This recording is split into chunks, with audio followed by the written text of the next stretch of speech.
நமக்கு பணம் சம்பாதிக்கணும், இந்த 1,00,000 ஸ்கொயர் ஃபீட் வருவேன் அப்படிங்கிறதெல்லாம் அப்போ பிளான் கிடையாது. கஸ்டமர் கேட்டது இல்லைன்னு சொல்லக்கூடாது. அவங்களுக்கு அதை நம்ம கொடுக்கணும். அதுதான் சர்வீஸ் ஓரியன்டாக தான் பிஸ்னஸ்க்குள்ளே வந்தேன்.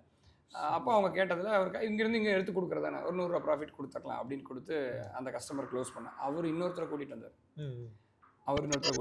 ஸோ அவர் வந்து வாங்கினார். அதுக்கப்புறம் அந்த 2 பேர் இன்னும் 4 பேரை கூட்டிகிட்டு வந்தாங்க. ஸோ அப்போ வெரைட்டிஸ் கேட்க ஆரம்பிச்சிட்டாங்க. இப்போ நான் வாங்கி கொடுத்தேன். கஸ்டமரை கூட்டிகிட்டு போய் அந்த கடையில் எம்ஜிபியில் கூப்பிட்டு போய் காமிச்சு அங்கே அவங்களுக்கு காமிச்சு பில் பண்ணி கொடுத்துட்டு அந்த மெட்டீரியலை நாங்கள் டெலிவரி கொடுத்தோம். வெறும் ₹100 லாபத்துக்கு. ₹100 லாபத்துக்கு நீங்கள் அந்தியூர் டெலிவரி என்றைக்குமே யாருனாலையும் கொடுக்க முடியாது.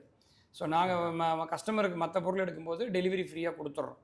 அவங்க ஃப்ரிட்ஜ் மட்டுமே எடுத்தாலும் வேறு பொருள் மற்ற கஸ்டமர்கள் எடுத்திருப்பாங்க. அதோட சேர்த்து டெலிவரி ஃப்ரீ டெலிவரி சர்வீஸ் கொடுத்தோம். ₹100 மார்ஜினில் யாருமே ஒரு 50 கிலோமீட்டர் 100 கிலோமீட்டரில் டெலிவரி பண்ணுறதுக்கு வாய்ப்பே கிடையாது. அப்போல்லாம் அமேசான் இல்லாத பீரியட் அப்படிங்கிற ஒரு கான்செப்டே இல்லாது. அப்போவே நாங்கள் தமிழ்நாடு ஃபுல்லாக டெலிவரி பண்ணோம். அது எப்படி ஷிப்பிங் இதெல்லாம் எப்படி பேலன்ஸ்? எங்களுக்கு வந்து சில்வர் ஐட்டம் எல்லாம் சென்னையிலேருந்து அப்போ பர்ச்சேஸ் பண்ணோம். ஓகே. ஸோ அப்போ வந்து சென்னைக்கு வண்டி போதுன்னா அது போகிற வழி என்னென்ன இருக்குது, சேலம் இருக்கா, அந்த மாதிரி ஊரெல்லாம் டெலிவரி கொடுத்தோம். ஸோ கோயம்புத்தூர்லேருந்து சோர்ஸ் பண்ணுற ஐட்டம் கோயம்புத்தூரில் சில மேனுஃபேக்சரிங்லாம் இருக்கும். அது வாங்கும்போது இந்த பக்கம் இருக்கிற குன்னத்தூர், அவினாசி அங்கெல்லாம் டெலிவரி கொடுத்தோம். ஸோ அந்த மாதிரி எங்களோட வண்டி எம்டியாக போகும், ரிட்டர்ன் மெட்டீரியல் லோடு வரும். ஸோ இங்கேருந்து எம்டியாக போகிறதுனால எம்டியாக ஏன் அனுப்பணும்? ஸோ கஸ்டமருக்கு ஃப்ரீ டெலிவரி கொடுப்போம் அப்படிங்கிறதுனால அதை கொடுத்தோம். ஸோ அது வந்து எங்களுக்கு அந்தந்த ஊர்லேருந்து கஸ்டமரை அதிகப்படுத்தி கொடுத்துச்சு. மெயின் வந்து இந்த 4 ஃப்ரிட்ஜ் கஸ்டமர் வரும்போது ஃப்ரிட்ஜ் டிஸ்பிளேக்கு போட வேண்டிய சூழ்நிலையாக இருந்துருச்சு. அப்போ டிஸ்பிளே கிடையாது. ஓகே. ஸோ அப்போ ஒரு ஸ்கிராப் யூனிட் இருக்கும், வேஸ்ட் பொருளெல்லாம் போட்டு வச்சுக்கிறோம். அந்த இடத்த வந்து கூட்டி அது கீழே ஒரு வால்பேப்பர் ஒட்டி மேலே ஒரு தெர்மாகோல் சீட்டு போட்டு ஓரளவுக்கு ரெடி பண்ணி திறப்புலாம் கிடையாது. ஒரு 4 ஃப்ரிட்ஜ் அங்கே வச்சுட்டு கஸ்டமர் வந்தால் ஃப்ரிட்ஜ் ஷட்டர் ஓப்பன் பண்ணி ஃப்ரிட்ஜை காமிச்சிட்டு பில் அடிச்சுட்டு மறுபடியும் போயிடுவோம் கடைக்கு.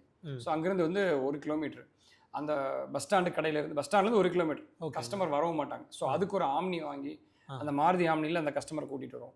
ஸோ கூட்டிகிட்டு வந்து அந்த ஃப்ரிட்ஜ் எல்லாம் காமிச்சிட்டு பில் பண்ணிவிட்டு மறுபடியும் அவங்கள போய் ஆம்னியில் பஸ் ஸ்டாண்டில் ட்ராப் பண்ணுவோம். ஸோ அந்த ப்ராஃபிட் மார்ஜின் கம்மியாக இருந்தாலும் நீங்கள் ஆம்னியை வச்சு அங்கே கூட்டிகிட்டு வரோம். ஸோ மார்ஜின் ஓரியன்டாக நான் வேலை செய்யலை, சர்வீஸ் ஓரியன்டாக தான் வேலை செஞ்சேன். அது எனக்கு இன்னும் நல்லா ஞாபகம் இருக்குது. ஸோ அதை வந்து இப்போ வரைக்கும் அந்த ஆம்னி சர்வீஸ் இருக்குது. இப்போவும் சில கஸ்டமர் இப்போல்லாம் நிறைய பேர் பைக்கு எல்லாம் வசதி வந்துருச்சு, எல்லாருமே வந்துடுறாங்க டேரெக்டாக. இப்போ 1 கிலோமீட்டர்லாம் பெரிய விஷயமா இல்லை. ஆனால் அன்றைக்கி ரொம்ப கஷ்டம். 20 வருஷத்துக்கு முன்னால் 5 வருஷத்துக்கு முன்னாடியெல்லாம்.